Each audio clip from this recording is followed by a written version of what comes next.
Biiroon Public Service fi misooma qabeenya namaa Oromiyaa akkaataa gurmaa'insa caasaa mana hojii mootummaa fi sirna odeeffannoo siviil sarviisii dijitaaleessuun qindeessanii qabachuun haala danda'amu irratti ogeeyyii manneen hojii sadarkaan jiran waliin magaalaa Adaamaatti marii gaggeesse. Sirna odeeffannoo siviil sarviisii karaa dijitaalaan qindeessuu keessatti akkaataa itti caasaa mana hojii, gita hojii hojjetaa, dandeettiiwwan barbaachisoo gita hojii fi iskeelii mindaa gita hojiif ramadamee galmeessuun eegalamuusaa maricharratti erameera. Biirichaatti daayirektara gurmaa'insa madaallii hojii fi qorannoo kaffaltii obbo Yaadataa Abbabaa mootummaan akka biyyattii kenna tajaajila ammayyoomsuu hojii hojjechaa jira. Kun immoo kan milkaa'u gurmaa'insi cimaa yoo jiraatedha. Kanaaf gurmaa'insa kana karaa dijitaalaatiin akka ta'u waan godhameef sadarkaan irra jiru maal akka fakkaatu ilaaluun kaayyoo marii kanaa ta'uu ibsan.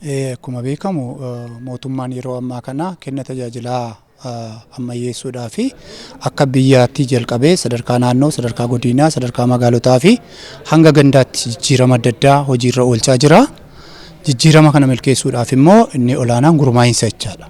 Gurmaa'insitu yoo mijate, hojimaatii yoo mijate, humni namaa yoo mijate, kenni tajaajilaa kun galma barbaadame gahuu waan danda'uuf gurmaa'insa akka naannoo keenyaatti jiru amala waraqa maleeyyii gochuudhaa fi yookaan gara dijitaaleessuudhaa fi gurmaa'insa akka manneen hojii naannichaatti jiru tokkoon isaa gara siistama SMIZ irratti galmeessuudhaan kenni tajaajila manneen hojii mootummaa akka inni dijitaalaa'uu fi adeemsi fo'annaa filannaa humna namaa kanaan booda waraqatarraa gara siistamaatti akka inni jijjiiramu yaadameetu dhimma kanarratti qophiin dursaa godhamee hubannaan uumame keessaa hojiitti galamee guyyaa har'aa sadarkaa hojiin sun irra jiru ilaaluudhaaf kan asitti walitti qabamne jechaadha. Marii kana boodaas hojjetaan hundi lakkoofsa mataasaa akka qabaatuu fi ragaaleen hundi karaa dijitaalaa ta'een kan keessummeeffaman ta'uu himan. Gurmaa'insa manneen hojiiti gara siistamaa irratti galmeessuu kan jalqabneerra.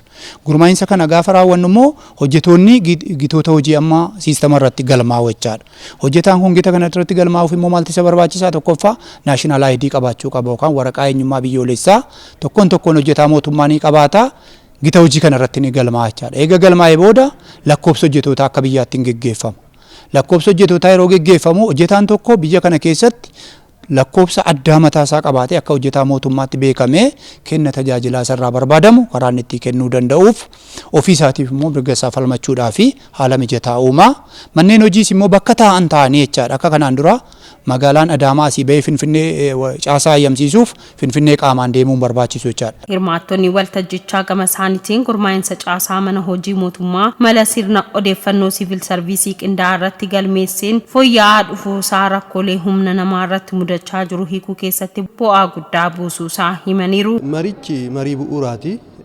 Dhugaa dubbachuudhaaf kaayyoonsaa gurmaa'insa caaseffama manneen hojii aanaatii yookaan gandaatii kaasee hamma naannootti jiru akka inni wal hubatee deemu intigireetir ta'ee akka inni hojjetu yookaan immoo salphaatti aksesibili akka ta'u gurmaa'insi manneen hojii naannoo akkasumas gurmaa'insicha qofa otoo hin taane hojjetaan hundumtuu lakkaa'amee akka beekamuuf ginni hojii akka manneen hojii akka naannootti akka aanaatti akka godinaatti jiru adda bahee akka beekamuuf siistama qophaa'edha jechuudha.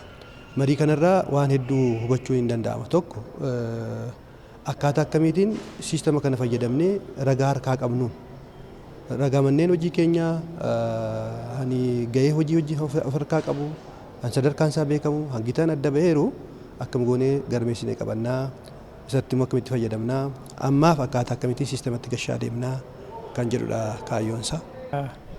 Mariin kun faayidaa guddaa qaba. Tokkoffaa siistama haaraadha. Siistama tanaan dura hin turre. Siistamni kunis immoo gitoota hojii jedhamuu fi